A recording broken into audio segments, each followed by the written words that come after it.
My name is Aaron. Welcome back to my channel. How are you? I'm fantastic and I'm doing really well.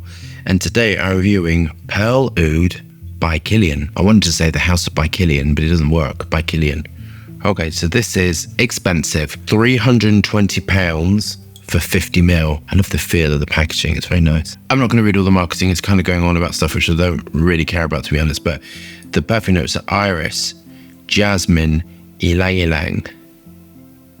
Is that it? Apparently so. No oud mentioned there, but whatever. Okay, so have we got bottles of Pearl Oud by Kilian?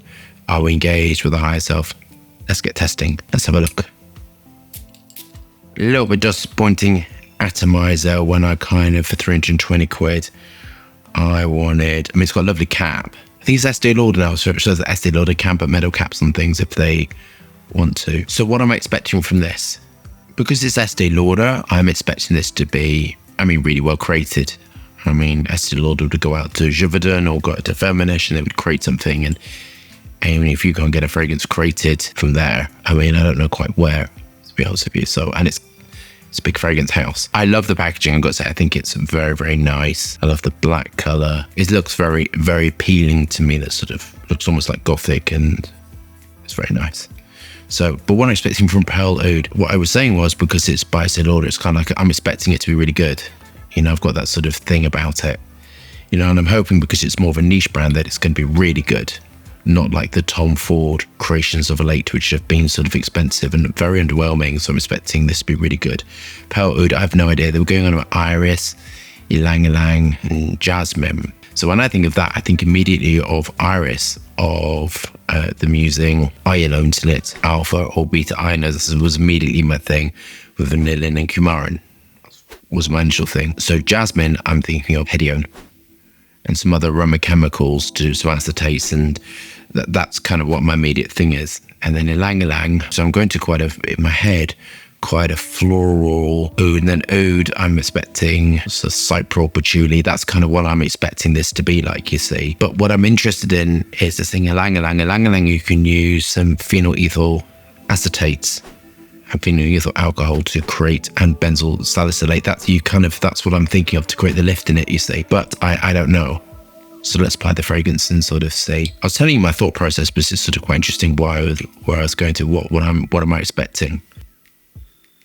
This is so safe. This is like, hey, it's very nice. So I can put out this is very nice, but it's so safe. It's kind of like tipping your toe into the oud river, which is kind of like very, very Western interpretation of oud. Very nice though. It's kind of what I thought, but not at all, if that makes sense. This is what I thought it was going to be like in the sort of the geometry and the feeling of it. But it's different because they were mentioning jasmine. I thought it was going to be more floral notes and more sort of ylang ylang. But it's got that sort of jammy quality that comes from ylang ylang and jasmine. The lift is from cashmere, so cashmere is a really nice raw material. If you've got a lot of raw materials which are being used to construct an oud fragrance, which are quite heavy, you would gravitate to sort of a lot of heavy raw materials to construct an oud accord. You really want to sort of smash through the formula and give it brightness. And cashmere is really good to give brightness to a formulation and elevation as well.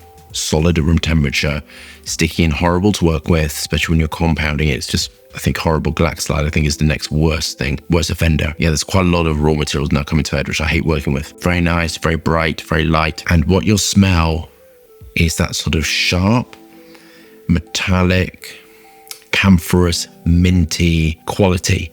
And that is the cashmere. It's quite apparent. So on paper, it sort of says different, cashmere does different things. When you smell it, there is a camphorous quality to it. And cashmere and velvet is less camphorous, but you get that brightness with it. And that brightness is the cashmere. This is a beautiful musk accord in this. Some clean musk combined with sort of some soapy musks. Ethylene brassylate with the tetralate. Tetralate works really nice in oud formulas. Raspberry ketos, all the acetates and aldehydes, all that sort of stuff are giving you the jasmine quality and the ylang ylang quality. So this is being combined with hedione, geraniol. So it's got the construction of sort of floral attributes, geraniol, and then the beta ionones with the alpha ionones, and that's giving the iris sort of accord in there. On to my final thoughts. I think this fragrance has been constructed to be very safe for Western taste. I think it's very nice. I kind of really like it, to be honest. So it's not a criticism of this. It's very safe. So if you're looking for an oud fragrance that's kind of not giving you rose oud, but you quite like that sort of sweet oud, then I think this is quite nice. Actually, the price I think is a little out there, to be honest. I'm going to be very clear, with oud formulas, I really would like to see results from an independent laboratory showing the oud content in it for this sort of for 300 quid. It's a bit more honesty within sort of like Perfumer. That's what we try to do.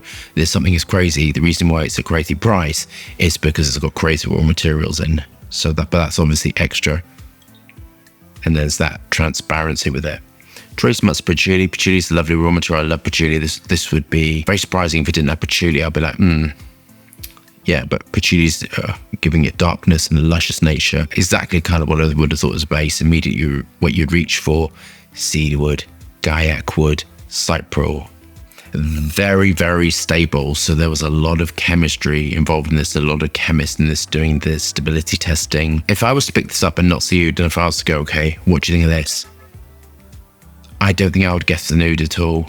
For me, it's missing some sort of qualities to it that I would love more. I mean, it's kind of like very safe, and I'd love more sort of animal notes in it.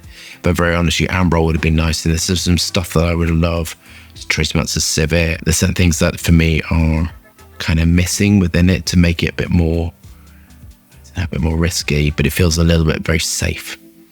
The price I think is like kind of a little bit out there, if I'm honest with you, but it's a lovely formulation. I'm actually enjoying it. If the price was about 180, I give it really high marks, you see, but the price of 320 for me, in my opinion, makes it feel just a little bit high, you see.